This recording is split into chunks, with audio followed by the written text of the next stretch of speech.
बातमी राहुरीमधून आहे। राहुरीमध्ये भाजप प्रदेशाध्यक्ष रवींद्र चव्हाण यांची खेळी पाहायला मिळालेली आहे।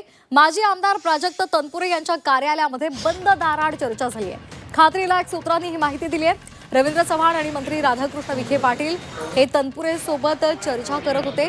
प्राजक्त तनपुरे बंडखोरी करणार का अशी चर्चा त्यामुळे सुरू झालेली आहे। या संदर्भात त्यांच्याशी संवाद साधलेला आहे आमचे प्रतिनिधी लैलेश बारगजे यांनी। पाहूया। राहुरी मतदारसंघामध्ये उमेदवारी अर्ज दाखल करायला अवघे काही तास शिल्लक असतानाच भाजपचे प्रदेशाध्यक्ष रवींद्र चव्हाण आणि राधाकृष्ण विखे पाटील यांनी माजी मंत्री प्राजक्त तनपुरे यांची भेट घेतलेली आहे। उमेदवारीची शक्यता असताना ही भेट झालेली आहे। आपल्यासोबत माजी मंत्री प्राजक्त तनपुरे आहेत। दादा, आपली आताच भाजप प्रदेशाध्यक्ष रवींद्र चव्हाण आणि मंत्री राधाकृष्ण विखे पाटील यांनी भेट घेतलेली आहे। काय चर्चा झाली? नाही, त्यांनी या ठिकाणी त्यांच्या उमेदवाराचा अर्ज भरण्याकरता ते राहुरी शहरामध्ये आले होते। त्यांचा मला फोन आला की आम्हाला भेटायचं आहे। शेवटी संवाद हा असला पाहिजे। ते माझ्या कार्यालयात त्या ठिकाणी आले। मी निवडणूक का लढू त्यांनी विनंती केली की आता कर्डिले साहेबांच्या निधनानंतर आपण सहानुभूतीपूर्वक विचार करून ही जागा सोडावी अशी विनंती त्यांनी केली असता मी ही निवडणूक का लढवतोय हे प्रश्न त्यांच्या समोर मांडले असतात। त्या सगळ्या प्रश्नांवरती त्यांनी अत्यंत सकारात्मक विचार या ठिकाणी व्यक्त केलेले आहेत।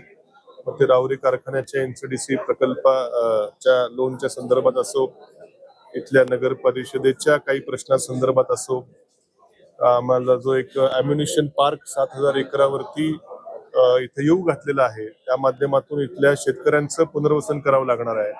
तर ते आमची काय जागा घेऊ नका आणि त्या बाबतीतही त्यांनी अत्यंत पॉझिटिव्ह विचार दिलेला आहे। आणि इथल्या MIDC बेरोजगार तरुणांसंदर्भात देखील काही प्रकल्प जे राज्यात येऊ घातले ते राहुरी शहरामध्ये राहुरी तालुक्यामध्ये आणावेत अशा मागण्या याकरता आम्ही लढतोय म्हटलं निवडणूक। तर त्या सर्व बाबींवरती सरकार हे अत्यंत सकारात्मक विचार करेल अशी त्यांनी मला आश्वासित केलं असल्या कारणाने किंवा चर्चा झाली असल्या कारणानं आता त्यांनी जे काय सांगितलं ते मला आमच्या लोकांशी एकदा बोलावं लागेल। आमची शेवटी हे आमचं कुटुंब आहे, आमचे कार्यकर्ते पिढ्यानपिढ्याचे संबंध आहेत। त्यांना विश्वासात घेऊन तरी देखील मला त्यांना विश्वासात घेऊन निर्णय सकारात्मक असणार आहे का? नाही, कार्यकर्ते काय म्हणतील त्याच्यावरती आमचा विषय असेल। माझा अर्ज भरून तयार आहे जाऊन, परंतु शेवटी एवढ्या मोठे माणसं आपल्याकडे आले, त्यांनी एवढी विनंती आपल्याला केली, याचा कुठेतरी विचार हा मी कार्यकर्त्यांशी करणं मला गरजेचं वाटतं। एकीकडं भाजपचे प्रदेशाध्यक्ष आलेले आहेत तर दुसरीकडं आपली उमेदवारी ही राष्ट्रवादी शरदचंद्र पवार पक्षाकडून निश्चित मानलेली गेली होती।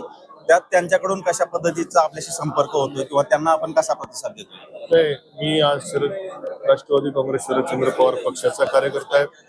आदरणीय शरद पवार साहेबांचे विचार, त्यांची काम करण्याची पद्धत, आदरणीय जयंत पाटील साहेब असतील यांचा माझ्यावर खूप मोठा प्रभाव आहे आणि त्यांची इच्छा आहे की मी या ठिकाणी निवडणूक लढवावी पक्षाकडून। परंतु ज्या कारणाकरता निवडणूक लढवायची असेल त्या कारणांबरोबर आणि इथले माझे शेवटी आता मी पक्षाला मानणारा कार्यकर्ता आहे।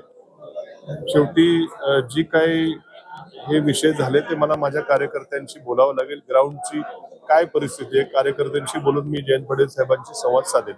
अवघे काही तासच राहिलेले आहेत, मग नेमकं आपला निर्णय कुठल्या बाजूने असणार आहे? फॉर्म भरणार का नाही? मी फॉर्म माझा तयार आहे।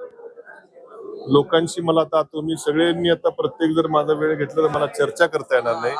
मी एकदा मी घेऊन जाईल, तुम्ही इथंच आता मला बोलू द्या, बाकीच्यांशी मी नंतर चर्चा करतो। एकूणच भाजपचे वरिष्ठ नेते भेटल्यानंतर आपण ज्या गोष्टीसाठी निवडणूक लढवणार होतो या गोष्टीवर चर्चा झालेली आहे आणि सकारात्मक उत्तरं मिळालेली आहेत। तरी देखील कार्यकर्त्यांना भेटून निर्णय घेणार असल्याचं माजी मंत्री प्राजक्त तनपुरे यांनी म्हटलंय। लैलेश बारगजे, G24 तास, अहिल्यानगर।